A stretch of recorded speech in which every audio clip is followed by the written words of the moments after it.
Delco across the racetrack. Celebrated the 30th anniversary of his Gator Nationals win back in 1990. He's given Greg Anderson a run for his money here. Had the better reaction time, and then disaster strikes as Delco's car gets out of the groove, begins to turn sideways. The air gets underneath it, and Tony Pedregon, he is on the wildest pro stock ride we have seen so far in 2020. Just outside of the window of Greg Anderson was Kenny Delco, just alongside of him, but it had a slow drift just to the inside of the lane. It may have been the correction to try to pull it back into the center of the lane that caused this car to take flight. Just a brutal roll here. You can see Kenny Delco's car, the counter steering maneuver, the air tearing the door off, and then as he goes down the racetrack, barrel rolling the car multiple times as it kind of pinwheels its way down the concrete retaining wall to the left side of the right side of the drag strip. It was a scary ride, the second crash in as many years for Kenny Delco. He got out under his own power. The car was removed from the racetrack, and then we caught up with Kenny Delco after this moment at the top end. Jamie Howe's with him now. Kenny Delco was able to climb out of his car under his own power. He's already been examined by the doctors. Kenny, what happened? I have no idea. It was going perfectly straight, and then it just went sideways, and that was it. Didn't do anything. Was coming through the traps. Wasn't. I thought it was in the center of the racetrack, which I think it was. And all of a sudden, it was sideways and flipping. So I think that maybe the wind caught it. Or I know you've all had of a sudden got really. A couple of Toyotas. Somebody's got to race. Hulk Hagen. Alexis left side. JR Todd right. JR has problems. He pedals it a couple of times. Alexis, kaboom! Blows the body off of it in the shutdown area. Gets over up against the concrete. And wins. 3.91, 322 miles an hour. You saw that thing had some really hot pipes as it was closing in on the finish line. And then it went kablooey. Shattered that Toyota body. The car stayed on its wheels, even though it was definitely a wild ride down there, bouncing back and forth and getting up against the wall before ultimately coming to a stop. Alexis climbed out of the car under her own power. I would very much not like to have to say that anymore today.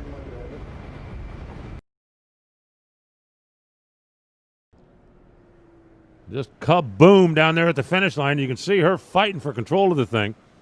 One of the things about funny cars, because all the downforce comes from the rear deck, when it blows the body off of it, there is absolutely nothing to keep those giant Goodyear tires from just bouncing. You can see it closing in on the finish line. You can see cylinder out, happy pipe on the right side, and then this thing is going to just disintegrate. There's the finish line. Chutes coming out. Boom. And we have got a top end full of carbon fiber confetti again.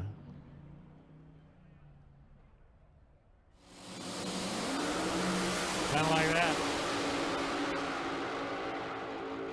Whoa, Oakley gets sideways top end and into the wall. The car stays upright, sliding down against the wall in the shutdown area. Those two left within 100. Little twist of the screw for the idle adjustment. The signal to the driver. Leah racing for her points light. Tony just racing for fun. Allen Trophy. Leah's car blows the whole body off of it at the top end of the racetrack. That thing just disintegrated. Tony Schumacher got the win, but that was the craziest thing I've seen. It's like the whole front of the car just disintegrated down there.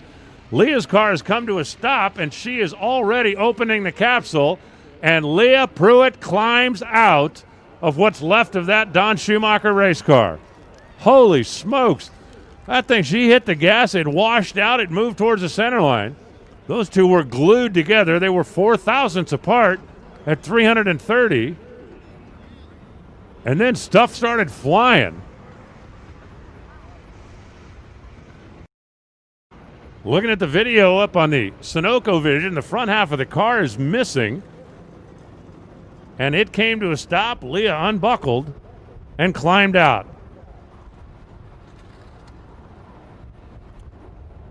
That thing broke in the middle. As you watch it up there on a replay, we've seen that a couple of times, but not for a number of years.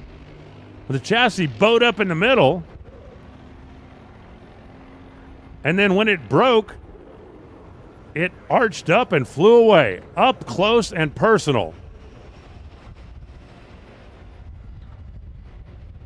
So Larry Dixon do that a few years ago out in Gainesville, and that is a scary moment. But the one thing that you can absolutely see crystal clear, the capsule stayed intact.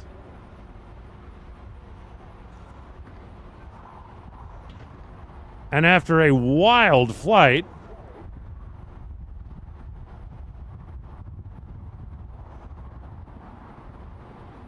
and a hard landing, parachute certainly helped slow the car down. It slid to a stop, and Leah climbed out and walked away. Leah Pruitt's now been able to talk to her team and process the emotion of what happened. I've heard you explain it to them a couple of times. What happened?